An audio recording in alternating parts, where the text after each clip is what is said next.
සුබම සුබ දවසක් වේවා ඔයාලා හැමෝටම. මේ තියෙන්නේ කැරියර් තිම්ලයින් ක්‍රීපර් කන්ටේනර් එකකට ඔයිල් charge කරන විදිහ. මේ පිස්ටන් ටයිප් කම්ප්‍රෙෂර් එකක්. මේ කම්ප්‍රෙෂර් එකට ඔයිල් සාමාන්‍යයෙන් ලීටර් 3.3 කාලක් ලීටර් 4ක් විතර අල්ලනවා. මේ තියෙන්නේ වැකුම් පම්ප් එක මාර්ගයෙන් අපි ඔයිල් charge කරන විදිය.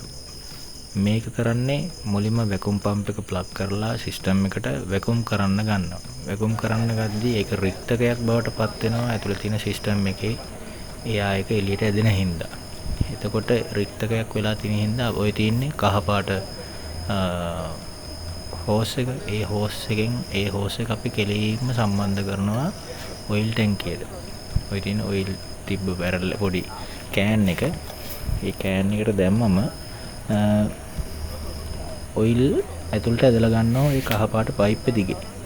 කහපාට හෝස් එක දිගේ ඔයිල් ඇදලා ගන්නවා. එහා පැත්තෙන් අපි වැකුම් පම්ප් එක මාර්ගයෙන් ඇතුළ වැකුම් කරනවා. ඔයිල් charge කරන්න පුළුවන් ක්‍රම තුනයි.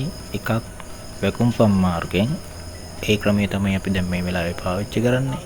ඊට පස්සේ ඊළඟ ක්‍රමය තමයි අපිට පුළුවන් ඔයිල් පම්ප් එකකින් අපිට ඔයිල් පම්ප් කරන්න සිස්ටම් එකකට. තුන්වෙනි ක්‍රමය තමයි අපිට පුළුවන් ඔයිල් ඇතුළට වක් කරන්න. ක්‍රම තුනටම අපිට ඔයිල් charge කරන්න පුළුවන්. සාමාන්‍යයෙන් මේ වගේ පුංචි සිස්ටම් එකකට ඔයිල් charge කරන්න හොඳම විදියට මම දකින්නේ වැකුම් පම්ප් එකක් මාර්ගයෙන්. ඒකට හේතුව තමයි මේ ඔයිල් ඉක්මනට සිස්ටම් එක ඇතුළට අපි ඇතුල් කරගන්න පුළුවන්. මොකද ඔයිල් ලුබ්‍රිකන්ට් ඔයිල් එකක් සාමාන්‍ය වාතයට නිරාවරණය වෙලා තියෙන කාලය පුළුවන් තරම් අපි අඩු කරගන්න ඕනේ. නැත්තම් වෙන්නේ ඒකට ජල වාෂ්ප උරා ගන්නවා. එතකොට මේ ජල වාෂ්පත් එක්ක තමයි සිස්ටම් එකට ඔයිල් එක යන්නේ. ඒකින්ද අපි පුළුවන් තරම් උත්සාහ කරන්න ඕනේ ඔයිල් කෑන් එකෙන් ඔයිල් එක අරපු ගමන්ම ඒක සිස්ටම් එකට ඇතුල් කරගන්න ඕනේ. ඒක තමයි මම දකින හොඳම විදිය.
සාමාන්‍යයෙන් මේ වගේ කම්ප්‍රෙෂර් එකක කොටස් දෙකක් තියෙනවා. එකක් මෝටර් සයිඩ් එක, අනිත් එක මෙකැනිකල් සයිඩ් එක. එතකොට මේ කම්ප්‍රෙෂර් එකේ ග්ලාස් එකක් තියෙනවා, සයිඩ් ග්ලාස් එකක්. ඒ සයිඩ් ග්ලාස් එක තියෙන්නේ මෙකැනිකල් සයිඩ් එකේ. හැබැයි ඔයිල් charge කරන්නේ අපි මෝටර් සයිඩ් එකට. එතකොට මෝටර් සයිඩ් එකේට charge කරාම මෝටර් සයිඩ් එක ඇතුළට ඔයිල් පිරීලා ඒ ඔයිල් මෙකැනිකල් සයිඩ් එකට එන්න ටිකක් වෙලා යනවා.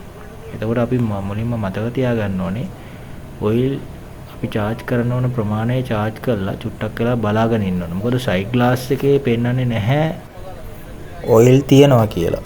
ඒකින්ද අපි අනිවාර්යෙන් charge කරලා ඉවර වෙලා චුට්ටක් වෙලා බලාගෙන ඉන්න ඕනේ. එතකොට තමයි සයිඩ් ග්ලාස් එකේ පෙන්වන්නේ ඔයිල් charge වෙලා කියලා. මේ යන්නේ අවසාන අදියරේ. දැන් අපි ඔයිල් charge කරලා ඉවරයි. දැන් අපි කරන්නේ හෝස් එකේ තියෙන ඔයිල් ටිකක් අපි සිස්ටම් එකට ඇතුල් කරන එක. ඒක තමයි අපි ඔය හෝස් එකත් උස්සගෙන ඉන්නේ. එතකොට ග්‍රැවිටි පල්හැට ඔයිල් එනවා. ඒක ඇවිල්ලා ඇතුළට යනවා.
මේ තියෙන්නේ අපි ඔයිල් charge කරලා ඉවර වෙලා විනාඩි කිහිපයකට පස්සේ සයිඩ් ග්ලාස් එකෙන් ඔයිල් ඇවිල්ලාද හරි ප්‍රමාණයට charge වෙලාද කියලා චෙක් කරන විදිය.